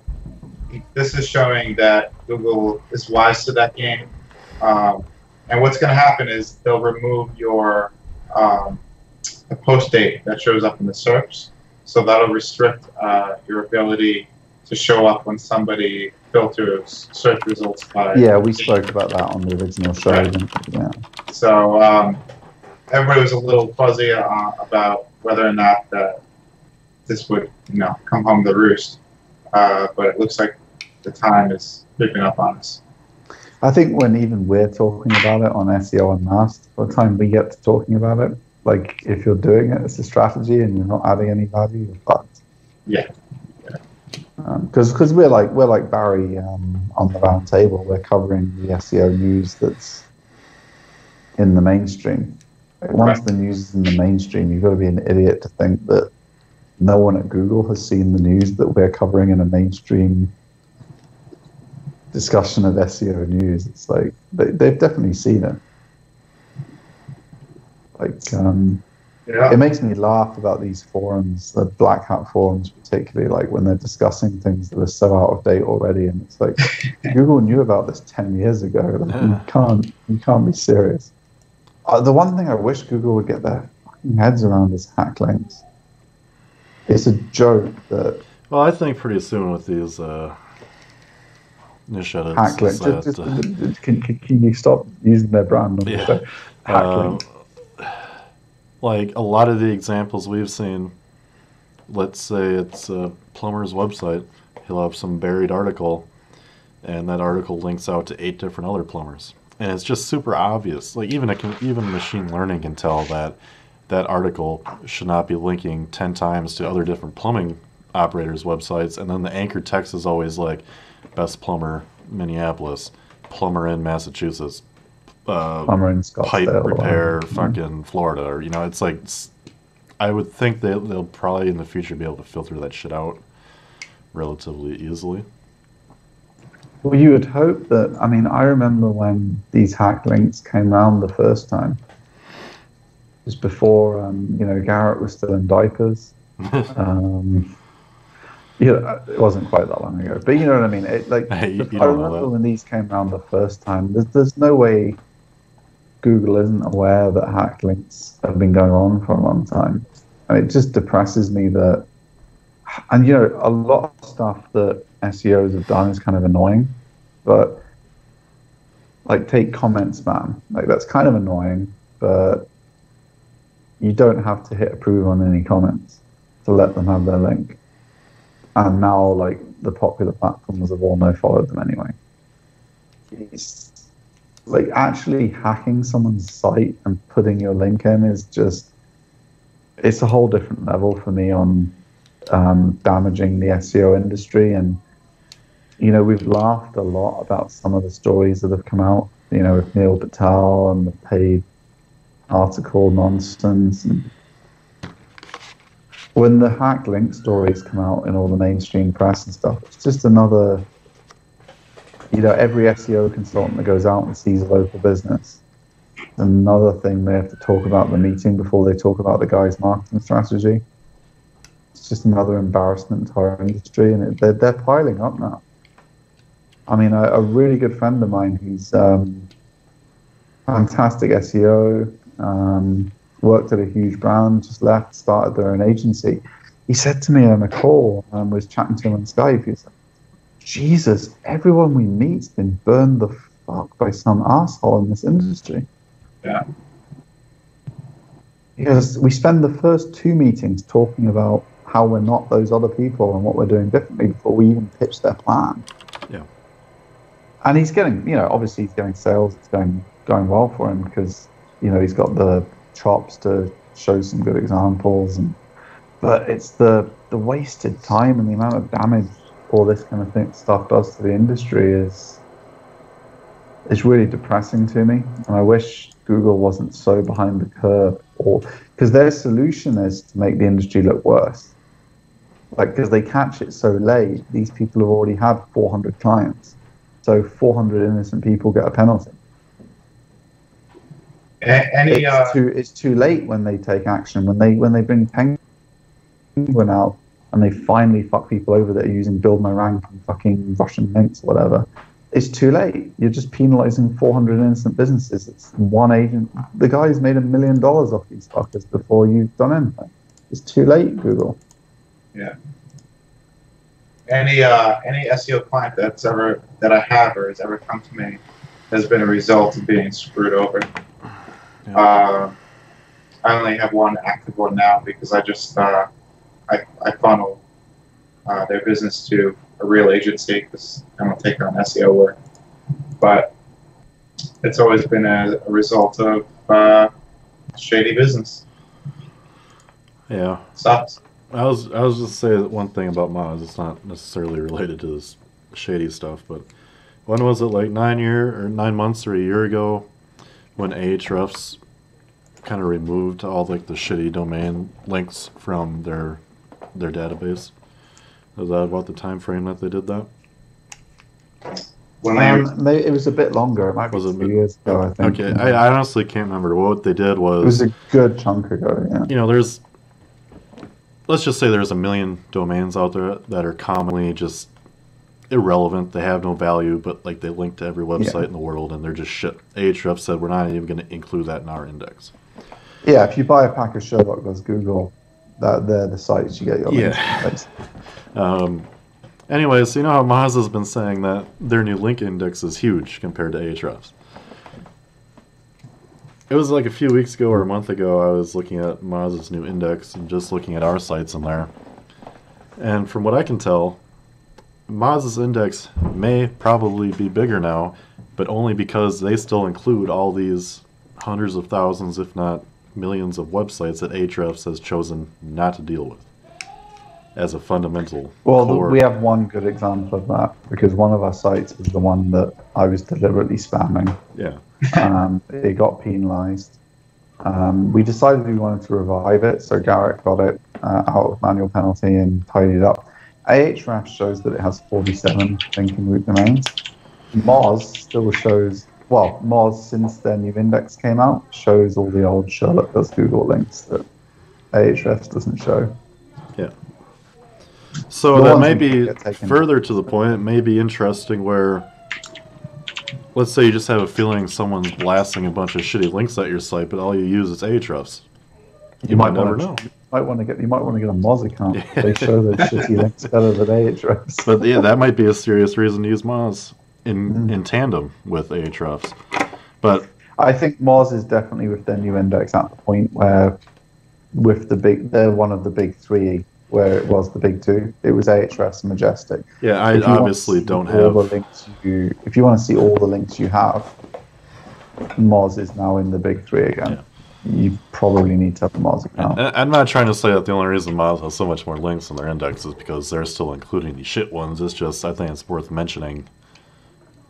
There's Ahrefs has drawn a line in the sand where we're not even going to include these. They're so useless, and Moz adds that to bulk up their number a bit, most likely. Well, I mean, there is an argument for it being useful, though. Well, yeah, we just made one. Yeah, exactly. Yeah. Like, if you're building your disavow file, you can't do it with Ahrefs anymore. Right, yeah. So, All right, yeah, guys. it's interesting, but... Yeah, Garrett's going to go and get told off, apparently, if Ben's right. Or he's about to receive a gift, both of which would require talking to him. So, let's see if Vin's right or not. If you think Vin's right, tweet Vin's right at Graph Palado. No, I'm joking. I was going to say find out next time on SEO UnMasked. Yeah, we'll see if I'm still alive. Oh, and we will launch the 24 hours of SEO next time. The news was because we missed a week. There's too much news. We're going to talk about that next week. Yeah, that sounds good. Can we begin our countdown to Vegas, because I'm getting itchy. Oh, I can't wait to get to Vegas. How many days? When do we leave? On the 14th of October is when we get there? Yeah, a couple months. Thanks, guys. Yeah, your countdown's pretty long, man. All right. You should have come to Dublin. We're going to be hanging out in Dublin, Learn Inbound, just a few weeks away. I'm pumped up for the rest of the year. You can get actually from New York. You can get a really sweet deal. Norwegian Airlines, brand new Dreamliner, premium. It's like 57-inch pitch or something. So, what was the dates on that one? Sure. I'll be there the 11th, and then I leave Minneapolis, fly to JFK on the 11th, and get the red eye over to Gatwick. So that'll be the 12th in the morning that I finally fly into Dublin. And then I leave Dublin on the 17th, get into JFK I think the that conference night. starts 2 days later, so 14th to 15th or something is the date, maybe. I'll think about it. It's not likely. We'll see that. You can get a nice cheap flight overnight. Just get on Norwegian Air, premium. Fly with Garrett. He's going to be heading over from your town, man. If anything, I'll meet Garrett at the airport and shove like 6 beers down his throat. The 17th, I get into JFK at like 10 o'clock at night or something, and then I have to sleep at a hotel and then leave in the morning. Oh, yeah. So you guys should hang out. Oh, yeah. We're hanging out that night, for sure. The 17th is my dog's birthday, his first birthday, so I'll bring him and we'll get him drunk or something. Okay, all right. All right, guys. All right, thanks for watching. Don't forget to like, subscribe, share with your friends if you have any. I don't know. Everyone has at least one. Yeah. All right, boys. Questions. Yeah. All right. See you next week. See you next week. Yeah.